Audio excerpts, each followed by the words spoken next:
असां फिलिपियन जो ख़त ॾिसी रहिया आहियूं। हलो त ॿुधूं पौलुस पहिरें अध्याय जे 7 वचन में छा थो चवे।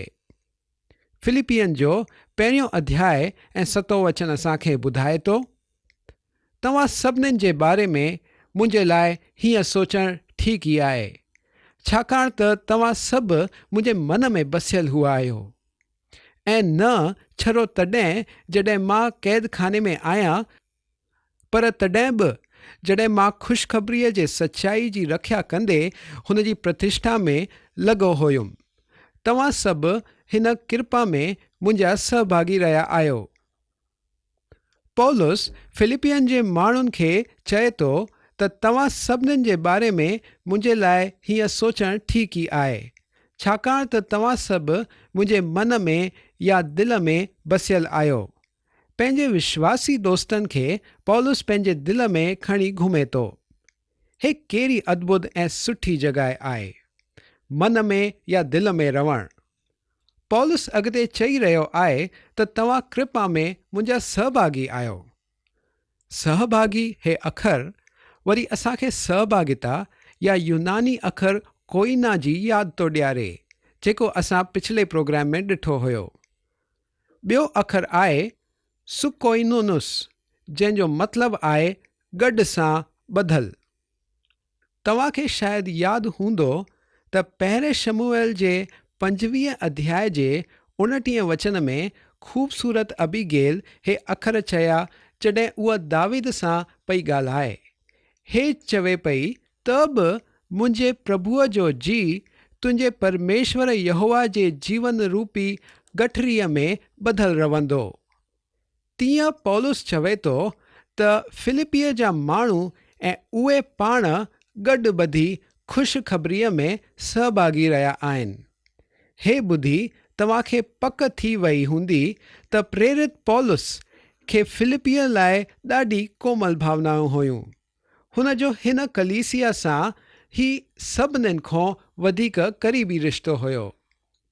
परमेश्वर जे वचन खे ॿाहिरि पहुचाइण में मदद करण वारा विश्वासू दोस्त हुजणु कहिड़ी अजब ॻाल्हि आहे, कहिड़ी सुठी ॻाल्हि आहे।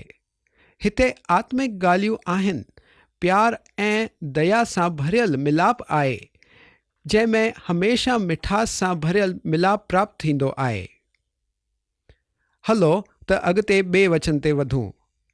फिलिपियन जो पहिरियों अध्याय ऐं 8 वचन ॿुधाए थो, परमेश्वर मुंहिंजो साक्षी आहे त मसीह यीशु द्वारा प्रगट प्रेम सां मां तव्हां सभिनीनि जे लाइ व्याकुल रहंदो आहियां। हिते पौलुस हुननि खे चवे थो त मां तव्हां लाइ व्याकुल थींदो आहियां ऐं तव्हां लाइ मूं में यीशु मसीह जूं कोमल भावनाऊं आहिनि। बाइबल जे हिकु अनुवाद में हिन वचन में पेट जो ज़िक्र कयो वियो आहे, छाकाणि त तव्हां ध्यानु ॾियो त असांजूं भावनाऊं असांखे पेट में महसूसु थींदियूं आहिनि। असांजो सिर छड़ो हिकु टेलीफोन एक्सचेंज वांगुरु आहे जो छड़ो न्यापा ॾींदो आहे। जॾहिं तव्हां पंहिंजी जोइ खे या पंहिंजे मुड़ुस खे पहिरें दफ़े ॾिठो हुयो त तव्हां जूं भावनाऊं किथे जॻियूं हुयूं? छा तव्हांखे मथे में महसूसु थियो हुयो? बिल्कुलु न। अहिड़ियूं ई घणियूं ई ही कोमल भावनाऊं पौलुस असांजे साम्हूं प्रगट करे थो। मानसिक न पर जज़्बाती भावनाऊं। हे प्रगट थियणु कहिड़ो सुंदर आहे। अॻियां हलंदे ॾिसूं पौलुस छा थो चवे। फिलिपियन जे पहिरें अध्याय जे 9 वचन में पौलुस असांखे चवे थो, मां इहा ई प्रार्थना कंदो रहंदो आहियां, प्रेम निरंतर वधे तव्हांजो, गॾु ज्ञान सां, गहन दृष्टिअ सां। हिन अखर प्रेम खे वठी घणा ई ग़लति ख़्याल आहिनि असां विच। यीशु पंहिंजे पाक वचन में चवे थो त पंहिंजे दुश्मननि खे बि प्यार कयो ऐं जो तव्हां सां नफ़रत कनि था उन्हनि लाइ सुठो कयो। ज़रूरु प्रभु यीशु हे अखर चया आहिनि, पर कंहिंखे? प्रभु यीशु जे ॾींहं में जो धार्मिक नेता हुया, हुननि सां यीशु ॾाढो कठोर अखरनि सां ॻाल्हाईंदो हुयो। यूहन्ना जे 8 अध्याय जे 44 वचन में येशू चवे थो, तव्हां पंहिंजे पीउ शैतान जा ॿार आहियो ऐं तव्हां पंहिंजे पीउ जी इच्छा ते ई हलणु चाहियो था। मत्ती जे 23 अध्याय जे 33 वचन में भी येशू चवे थो, अरे साप ऐं नागनि जा संतानो, तव्हां हे कीअं था सोचे सघो त तव्हां नर्क भोगण सां बची वेंदो। येशू हुननि धार्मिक नेताउनि खे चयो त शैतान हुननि जो पीउ आहे ऐं नाग हुननि जी माउ। हिन खां वधीक केरु छा थो चई सघे। पौलुस फिलिपियन लाइ प्रार्थना करे थो त तव्हांजो प्रेम निरंतर वधे, ज्ञान सां ऐं ग्रहण दृष्टिअ सां। असांखे सभी विश्वासियुनि खे जो मसीह में आहिनि हुननि खे प्यार करणु घुरिजे।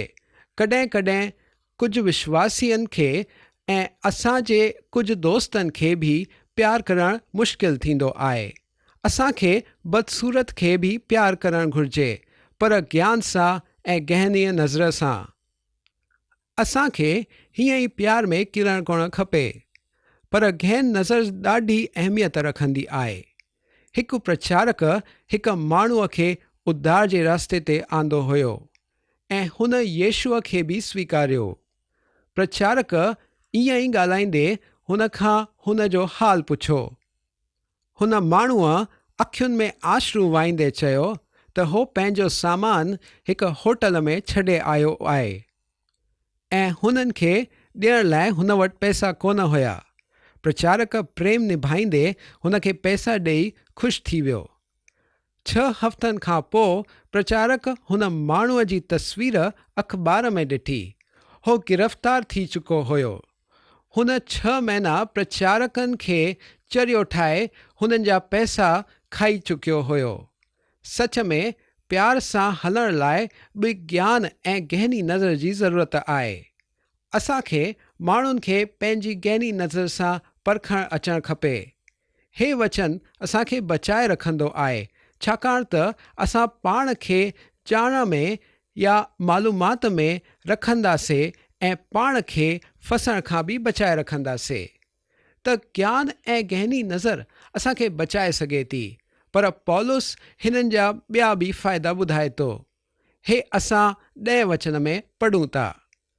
फिलिपियन जो 1 अध्याय ऐं 10 वचन असांखे ॿुधाए थो, पाए करे हे गुण भले बुरे में अंतर करे अपनाईंदव सदाई भले खे, ऐं इन्हीअ तरीक़े सां बणिजी वेंदव तव्हां पाक अकलुष उन ॾींहं ते जॾहिं मसीह ईंदो।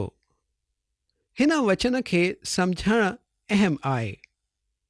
पौलुस चवे थो त तव्हां ज्ञान ऐं गहनी नज़र हिननि गुणनि सां भले बुरे में अंतर करे सघंदव ऐं तव्हां सदाई भले खे अपनाईंदव। घणाई दफ़ा असांजे साम्हूं 2 रास्ता हूंदा आहिनि ऐं असांखे हे तय करणो हूंदो आहे त असां कहिड़ो रस्तो खणूं। परमेश्वर असांखे ॻाढ़े रंग जूं या हरे रंग जूं बतियूं न ॾेखारींदो आहे त हिते वञो ऐं हिते न वञो। हिते असांखे हे ॼाणणु ज़रूरी आहे त हिन में मुंहिंजे लाइ परमेश्वर जी इच्छा छा आहे। मूंखे 2 रस्तनि में फ़र्क़ु करणु अचणु खपे।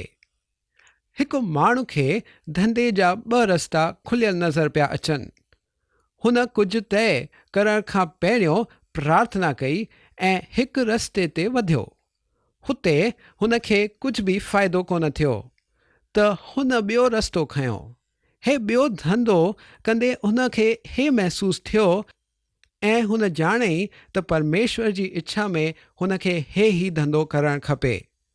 असांखे 2 रस्ता आज़माए ॾिसणु खपनि ऐं पोइ अंतर करे ॼाणणु खपे त परमेश्वर जी इच्छा छा आहे ऐं सही रस्तो चुगी असांखे परमेश्वर जी इच्छा में हलणु घुरिजे।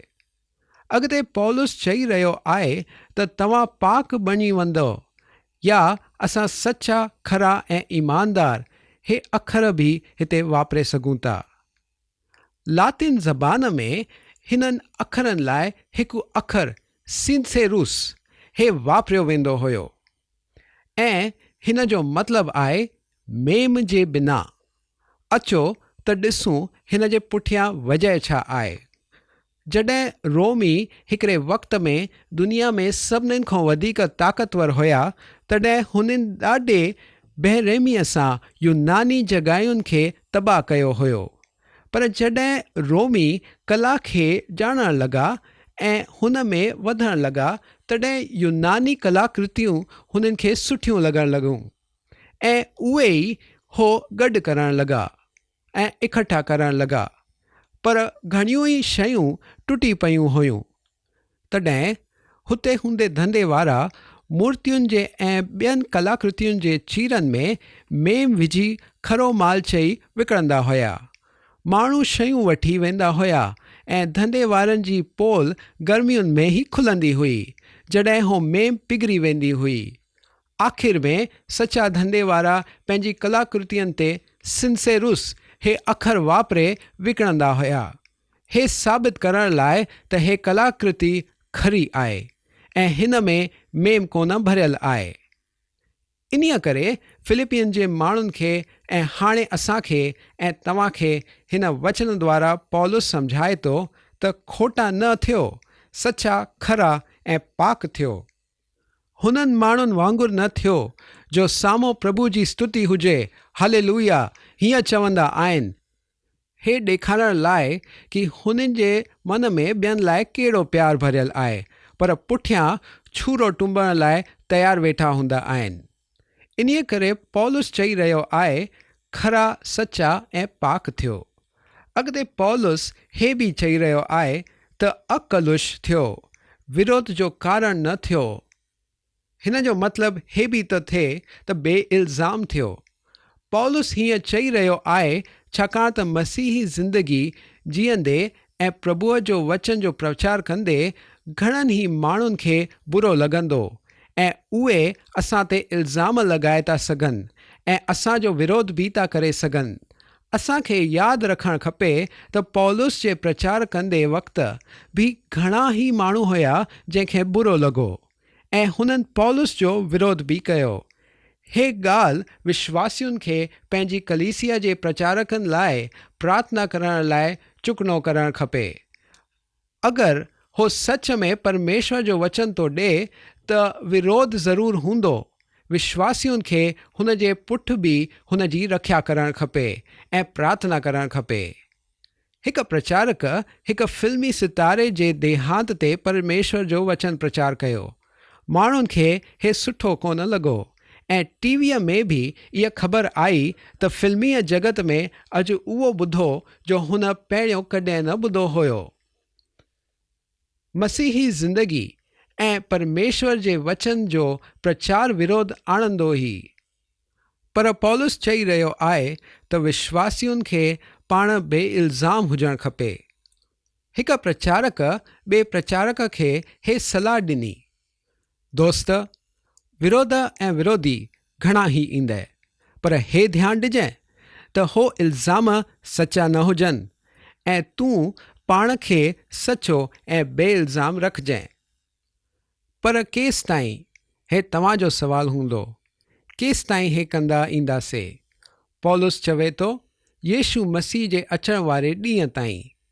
हिते उहो हुन जे बारे में ॻाल्हाए थो जॾहिं यीशु हुननि खे जो हुन जा पंहिंजा आहिनि हुननि खे पाण वटि वठी वेंदो। प्रभु यीशुअ जे बारे में ॿिए दफ़ा अचण जी ॻाल्हि हिन ख़त में कई वई आहे। हिन खे मथे उथाए पकड़णु हीअं चयो वेंदो आहे। परमेश्वर जे हर हिकु पुट खे यीशुअ जे वापसि अचण जी पक ख़बर जी रोशनीअ में हर वक़्तु ई हलणु घुरिजे। ऐं कीअं हे असां 11 वचन में ॾिसूं था। फिलिपियन जो 1 अध्याय ऐं 11 वचन असांखे ॿुधाए थो, यीशु मसीह जे करुणा खे पाए कम कंदव तव्हां ॾाढा सुठा, जेके ॾींदा आहिनि महिमा प्रभुअ खे ऐं स्तुति मञंदा आहिनि हुन जी। जेके असांजा कम आहिनि उहे असांजे नीतिमान हुजण जा फल आहिनि। हे फल यीशुअ जी करुणा सां आहिनि।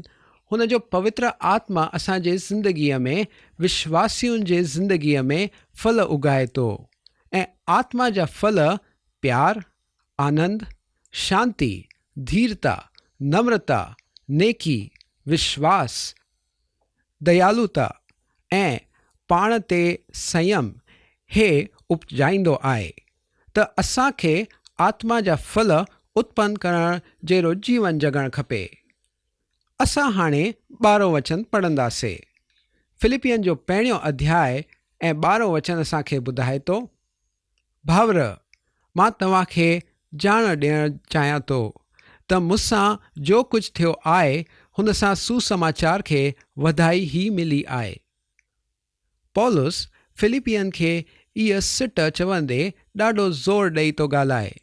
जॾहिं फिलिपिय जे विश्वासियुनि खे पौलुस जे कैदी थियण जी ख़बर मिली त हुननि पंहिंजे सेवक एपीफ्रादाइतुस जे तरफ़ां हे चवंदे नियापो मोकिलियो हूंदो त ओ वेचारा भाउर पौलुस, असांखे तव्हांजे बारे में ॿुधी ॾाढो ख़राबु थो लॻे, छाकाणि त तव्हां जूं यात्राऊं यकदमि रुकिजी वियूं आहिनि ऐं हाणे त ख़ुशख़बरी बि ॿाहिरि कोन थी वञे।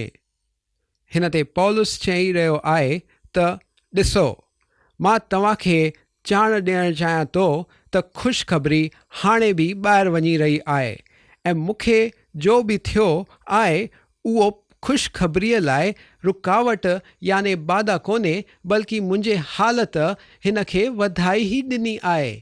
अॻिते उहो हिन ॻाल्हि खे अञा खोले सम्झाए थो।